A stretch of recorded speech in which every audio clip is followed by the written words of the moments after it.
Bulletin में सबसे पहले बात करने वाले हैं गाजियाबाद की, जहां पर शराब के ठेके में आग लगने से हड़कंप मच गया। आग लगने से ठेके के अंदर काम करने वाले एक शख्स की मौत हो गई। मौके पर पहुंची दमकल की गाड़ी ने आग पर काबू पाया। थाना साहिबाबाद क्षेत्र की ये घटना है।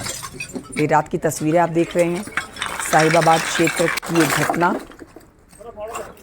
जहां पर काबू पा लिया गया। शराब की दुकान में जब आग लगी, दमकल की कई गाड़ियां मौके पर पहुंची और शराब की दुकान में लगी आग पर काबू पाया गया, लेकिन जान का नुकसान हुआ है। एक शख्स की मौत हो गई है। इस बीच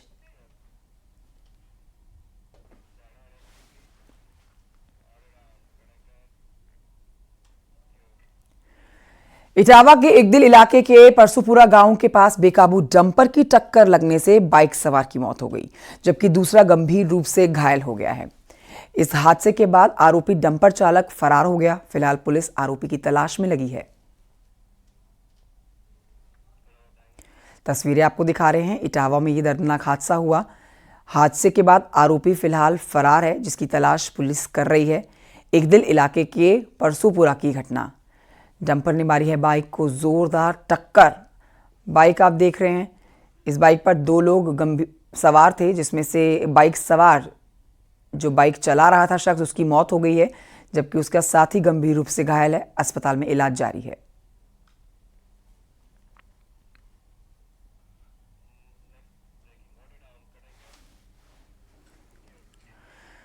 और आइए बढ़ते हैं आगे। बड़ी खबर आ रही है मथुरा से, जहां की यमुना एक्सप्रेसवे पर सड़क हादसा हो गया है। दूध के टैंकर से टकराई है कार। इस हादसे में कार सवार शख्स की मौत हो गई है। कानपुर का रहने वाला ये मृतक बताया जा रहा है। थाना राया इलाके के माइलस्टोन 110 की घटना। माइलस्टोन 110 की घटना, बड़ी खबर आपको बता रहे हैं। दुखद हादसा मथुरा के यमुना एक्सप्रेसवे पर यह सड़क हादसा हुआ है। दूध के टैंकर से कार टकराई है। इस कार में जो सवार शख्स था उसकी मौत हो गई है। एक शख्स के जान जाने की पुष्टि कर दी गई है। मथुरा के यमुना एक्सप्रेसवे पर यह हादसा हुआ है। टक्कर इतनी भीषण रही कि टैंकर से जो गाड़ी टकराई, उस गाड़ी को चला रहे शख्स की ऑन स्पॉट डेथ हो गई।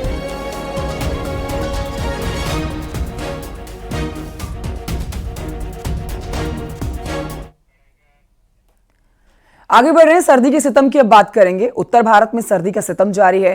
दिल्ली एनसीआर समेत यूपी में ठंड से लोग परेशान हैं। पूरा उत्तर भारत इस समय शीतलहर और ठंड से कांप रहा है। ऑफिस पहुंचने वालों को भी इस परेशानी का सामना करना पड़ रहा है। दिल्ली एनसीआर सहित गाजियाबाद में पारा तेजी से लुढ़कता हुआ नजर आ रहा है। राम की नगरी अयोध्या की बात करें तो यहां पे भी कड़ाके की ठंड पड़ रही है। ताज नगरी आगरा भी ठंड से कांप रही है। तो सर्दी का सितम जारी है और ये सर्दी आगे भी लोगों को यूं ही परेशान करने वाली है, क्योंकि मौसम विभाग की तरफ से साफ कर दिया गया है कि जनवरी महीने में पारा आगे नहीं बढ़ेगा, बल्कि तेजी से लुढ़कता हुआ ही नजर आएगा। हम आपको बता रहे हैं कि कल भी 30 ट्रेनें, 30 फ्लाइट जो हैं वो देरी से चल रही थी, जबकि 17 फ्लाइट्स को तो रद्द करना पड़ा था। और आज भी ट्रेन्स का लेट चलना या कई ट्रेनों को रद्द करना, साथ ही फ्लाइट्स का भी शेड्यूल कई बार चेंज हुआ है। कई फ्लाइट्स को तो रद्द करना पड़ा है। आज भी सर्दी के सितम से और कोहरे की वजह से ये टॉर्चर जारी रहेगा। शीतलहर और कोहरे से परेशान हैं लोग। ना सिर्फ परेशान लोग, बल्कि इसका सीधा असर यातायात पर पड़ रहा है। ट्रेन सेवाएं बाधित हैं, हवाई सेवाएं बाधित हैं। हमारे सहयोगी हमारे साथ इस पर और जानकारी देने के लिए लाइव मौजूद हैं। दिल्ली से अशरफ काजमी हमारे साथ हैं, गाजियाबाद से अमित राणा हमारे साथ हैं, अयोध्या से निमिष गोस्वामी हमारे साथ हैं और आगरा से शिव कुमार हैं। सबसे पहले चलते हैं राजधानी दिल्ली की तरफ, जहां से अशरफ काजमी हमें जानकारी देंगे। अशरफ, आज दिल्ली में ठंड का कोहराम कैसा मच रखा है? क्या आज भी बीते 2 दिनों से जो कड़ाके की ठंड पड़ रही थी दिल्ली वासियों को, आज भी ठंड उतनी ही परेशान कर रही है या आज ठंड थोड़ी कम है?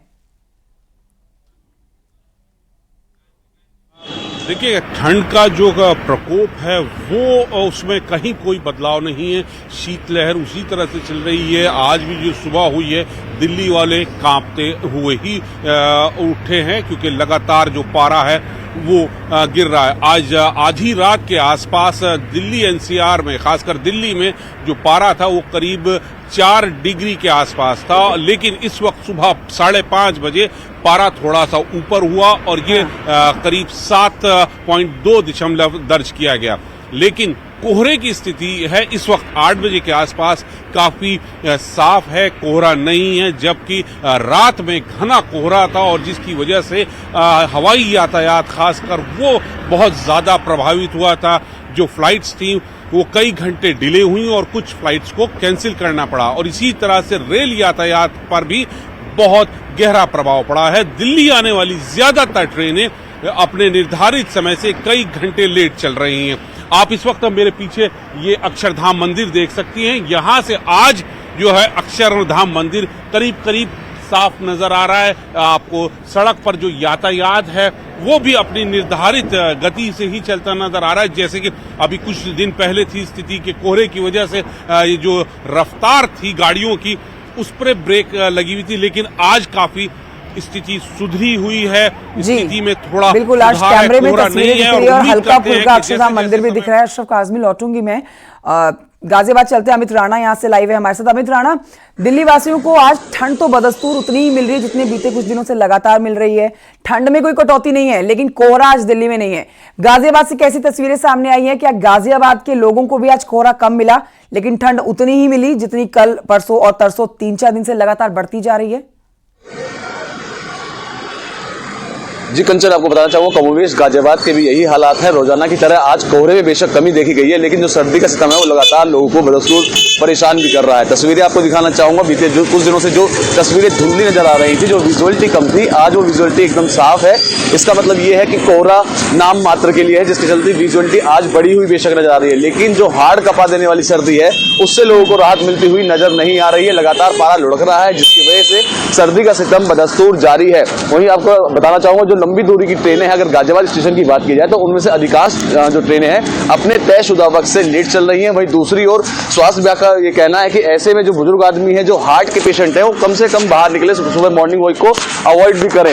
वहीं अगर बात की जाए गाजियाबाद प्रशासन की तो बीते 14 तारीख तक की छुट्टियां थी, लेकिन इनको सर्दी के चलते बढ़ाकर एक्सटेंड करते हुए आज यानी 17 तारीख तक के लिए बढ़ा दिया गया था। वहीं गाजियाबाद बीएसए का ये कहना है कि अगर सर्दी का सितम यूं ही जारी रहा तो 12th क्लास तक के जो स्कूल हैं उनकी छुट्टियां और भी आगे बढ़ाई जा सकती हैं। यानी ये कहना अतिशयोक्ति नहीं होगा कि सर्दी का सितम लोगों को अभी भी परेशान कर रहा है। मौसम विभाग के अनुसार आगे आने वाले 3 से 4 दिन में ये पारा और भी ज्यादा लुढ़केगा और जो सर्दी का सितम है वो लोगों को और भी ज्यादा परेशान भी करने वाला है। सुबह की तस्वीर है, तमाम लोग जो अपने अपने घरों में ये टॉर्चर जारी रहने वाला है। जल्दी से अयोध्या चलते हैं, निमिष से अपडेट ले लेते हैं। निमिष, आज अयोध्या में कैसा मौसम बना हुआ है? क्या ठंड इसी तरह से लोगों को टॉर्चर कर रही है या ठंड में थोड़ी कटौती अयोध्या वाली महसूस कर रहे हैं?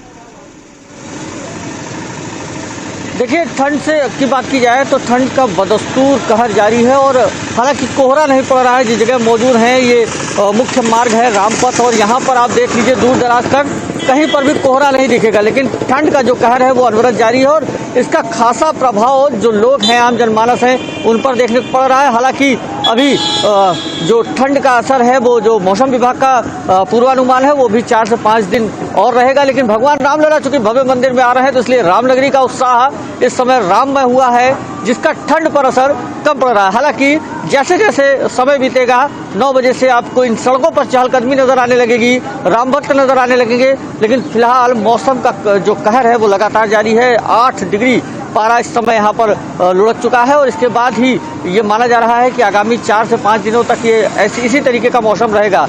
अयोध्या में जो भी राम भक्त आ रहे हैं उनके लिए जगह जगह अलाव जलाए गए हैं। इसके साथ साथ जो स्थानीय लोग हैं उन्होंने भी तमाम जो तालाब की ठंड से बचने के जो व्यवस्थाएं हैं वो कर रखी हैं। इसके साथ ही अयोध्या के सभी जो स्कूल हैं कक्षा 8 तक के वो 20 जनवरी तक के लिए बंद कर दिए गए, लेकिन यह माना जा रहा है कि इसी तरह का ठंड रही तो नौनिहालों के जो छोटे छोटे बच्चों के स्कूल हैं उनको आगामी दिनों तक और बंद किया जा सकता है। भगवान राम की नगरी में ठंड का कहर इस समय लगातार जारी है, पिछले कई दिनों से ऐसा ही कुछ आगरा में देखा गया है। शिव कुमार से लेते हैं अपडेट। शिव कुमार, आगरा में तो हमने देखा कि पारा 2 डिग्री भी पहुंच गया है। आज की अपडेट लेना चाहेंगे, आज मौसम कैसा बना हुआ है आगरा में? बिल्कुल कंचन, मैं आपको बता दूं कि ताजनगरी आगरा में भले ही लोगों को कोहरे से राहत मिली हो, लेकिन हाड़ कपा देने वाली लोगों को जो सर्दी है वो अभी भी परेशान कर रही है। आप देख सकते हैं, मैं दिखाऊंगा आपको, ये मॉर्निंग वॉक वाली सड़क है। यहाँ से आगरा के सबसे बड़े पार्क जाने वाली जो सड़क है उस पर अभी तक सन्नाटा फंसा हुआ है, जबकि कोहरा नहीं है, लेकिन गलन और हाड़ कपा देने वाली सर्दी लोगों को परेशान कर रही है। जो लोग जरूरी कार्य से बाहर निकल रहे हैं वे गर्म कपड़े पहनकर ही बाहर निकल रहे हैं, क्योंकि जिस तरीके से सर्दी है उसके बाद जिलाधिकारी आगरा ने भी स्कूलों की छुट्टी कर दी है और वहीं स्वास्थ्य विभाग ने भी जो हार्ट के पेशेंट है उनको साफ चेतावनी दी है कि वह इस गलन भरी सर्दी में ना निकले, क्योंकि उनके लिए यह सर्दी बहुत ही ज्यादा खतरनाक साबित होगी। वही जिस तरीके से लगातार जो सर्दी का सितम ताजनगरी वासियों को झेलना पड़ रहा है, उसके वजह से जो जगह जगह अलाव जला दिए गए हैं, अलाव की भी व्यवस्था कर दी गई है, क्योंकि यहाँ एक पर्यटन नगरी है। पर्यटन नगरी के लिहाज से यहाँ देशी विदेशी पर्यटक ताज घूमने आते हैं, उनके वजह से यहाँ पर इंतजाम भी किए गए हैं अलाव के, क्योंकि जिस तरीके से आगे भी कुछ इस तरह से लोगों को परेशान करेगी, मौसम विभाग ने इसका अलर्ट जारी कर रखा है। बहुत शुक्रिया आप सभी संवाददाताओं का जानकारी हमारे दर्शकों तक पहुंचाने के लिए। और ये बढ़ते हैं आगे, आपको बताते हैं खबर हमीरपुर से, जहां पर गैंगस्टर की 18 लाख की संपत्ति को कुर्क किया गया है। गैंगस्टर पुष्पेंद्र की हम बात कर रहे हैं, जिस पर 9 मुकदमे दर्ज हैं। अवैध तरीके से धन अर्जित करने का इस पर आरोप है। पुलिस ने 18 लाख की संपत्ति इसकी कुर्क की है। 2 ट्रैक्टर, जमीन, मकान की कीमत 18 लाख। तो ये कुल मिला के वो सारा सामान है जिसे अब कुर्की का चस्पा कर दिया गया है नोटिस। यहाँ पर 2 ट्रैक्टर भी इसमें शामिल है, जमीन भी और मकान जिसकी कीमत 18 लाख है, संपत्ति कुर्क की गई है।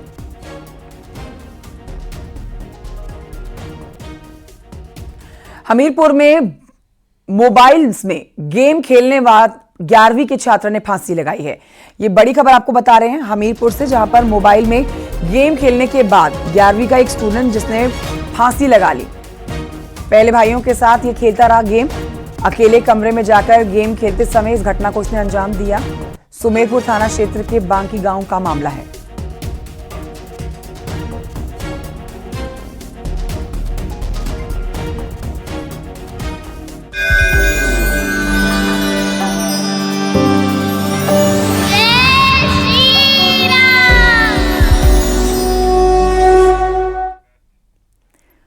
आज रामलला की प्रतिमा को राम मंदिर परिसर का भ्रमण करवाया जाएगा। मंदिर परिसर में लाई जाएगी रामलला की प्रतिमा। परिसर में बने यज्ञ मंडप के 16 स्तंभों, चारों द्वारों का आज पूजन होना है। 16 स्तंभों को 16 देवताओं के प्रतीक रूप में पूजा जाएगा। चारों वेदों के प्रतीक रूप में चारों द्वार जो हैं वो आज पूजे जाने हैं।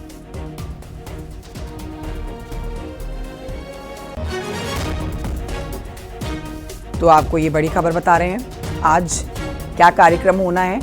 आज रामलला की प्रतिमा को राम मंदिर परिसर में भ्रमण उनका करवाया जाएगा। मंदिर परिसर में आज रामलला की प्रतिमा लाई जाएगी। कल आपने देखा था किस तरह से रामलला का पूजन जब हुआ तो उनकी आंखों पर पट्टी बांध दी गई। अब ये पट्टी जो रामलला की प्रतिमा पर बांधी गई है, ये 22 तारीख को जब प्राण प्रतिष्ठा कार्यक्रम होगा तब खोली जाएगी। उससे पहले आज रामलला की प्रतिमा मंदिर परिसर में लाई जानी है। परिसर में बने हुए यज्ञ मंडप के 16 स्तंभों और चारों द्वारों का पूजन किया जाना है। तो विशेष पूजन आज भी होना है। बेहद महत्वपूर्ण दिन आज का।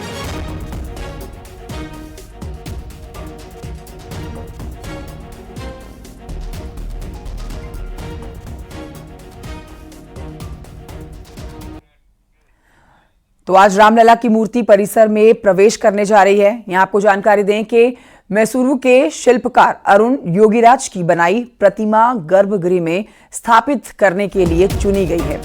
नई प्रतिमा श्याम शिला से निर्मित है और इसका वजन 150 से 200 किलो के बीच है। मूर्ति में प्रभु श्री राम को 5 वर्षीय बालक के रूप में दर्शाया गया है। आज दोपहर 1:20 पर जल यात्रा, तीर्थ पूजन, ब्राह्मण, बटूक, कुमारी, सुवासिनी पूजन, वर्धिनी पूजन, कलश यात्रा और भगवान श्री रामलला की मूर्ति का प्रसाद परिसर में भ्रमण कराया जाएगा।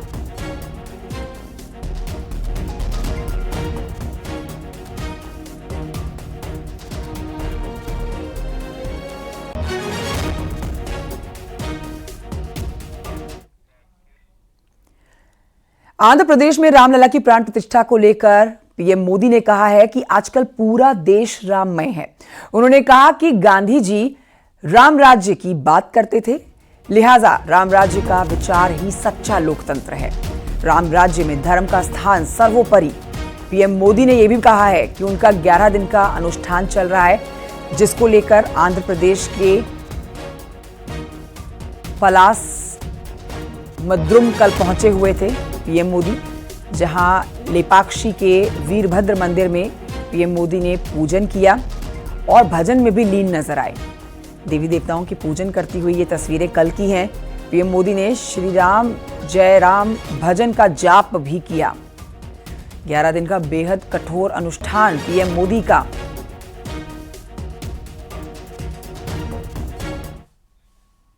आयाम को प्रस्तुत।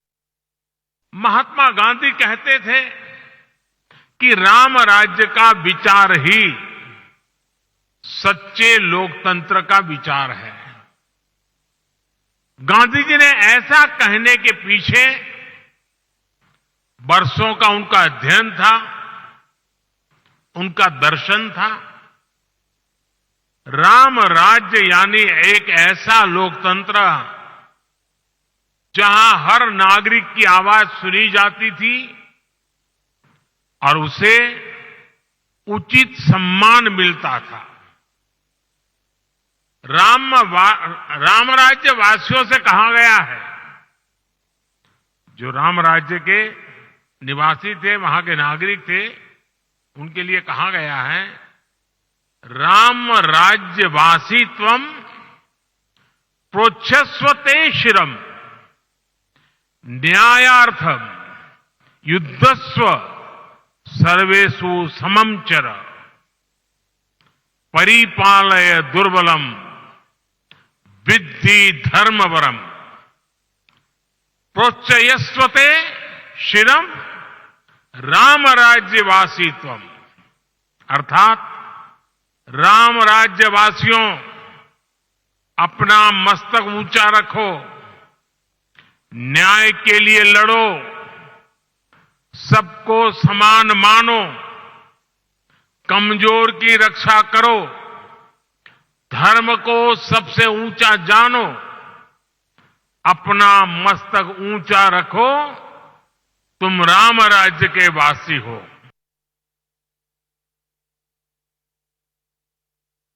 साथियों, यहां आने से पहले मुझे पवित्र लेपाक्षी में वीरभद्र मंदिर जाने का सौभाग्य मिला है। मंदिर में मुझे रंगनाथा रामायण सुनने का अवसर मिला। मैंने वहां भक्तों के साथ भजन कीर्तन में भी हिस्सा लिया। मान्यता का है कि यहीं पास में भगवान श्री राम का जटायु से संवाद हुआ था। आप जानते हैं कि अयोध्या में श्री राम के भव्य मंदिर में प्राण प्रतिष्ठा से पूर्व मेरा 11 दिन का व्रत अनुष्ठान चल रहा है। ऐसी पुण्य अवधि में यहां ईश्वर से साक्षात आशीर्वाद पाकर मैं धन्य हो गया। आजकल तो पूरा देश राममय है, राम जी की भक्ति में सराबोर है।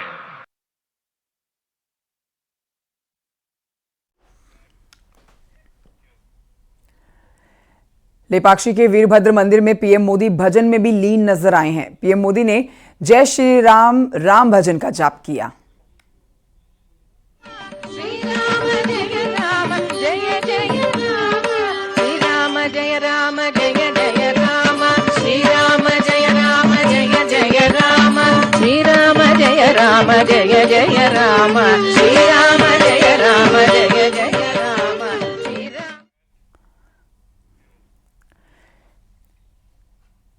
श्री राम जन्मभूमि न्यास के मार्गदर्शक सुरेश जोशी भैया जी और कोषाध्यक्ष स्वामी गोविंद देव गिरी ने मुख्यमंत्री को प्राण प्रतिष्ठा समारोह का निमंत्रण पत्र भेंट किया है। इस अवसर पर सभागार में उपस्थित लोगों ने जय श्री राम का उद्घोष किया। श्री राम जन्मभूमि तीर्थ ट्रस्ट के कोषाध्यक्ष गोविंद देव गिरी ने सीएम योगी को बीच कार्यक्रम के दौरान प्राण प्रतिष्ठा का निमंत्रण पत्र सौंपा।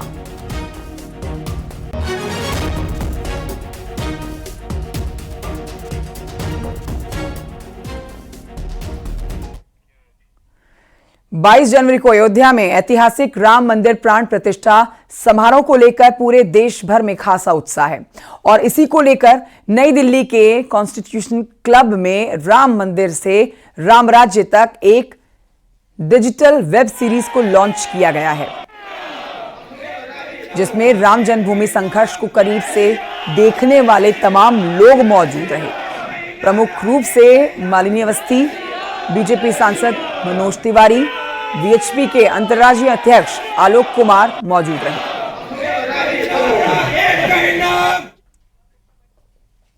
छोटे से ब्रेक के लिए रुकना होगा, कहीं मत जाइए, जल्द लौट रहे हैं।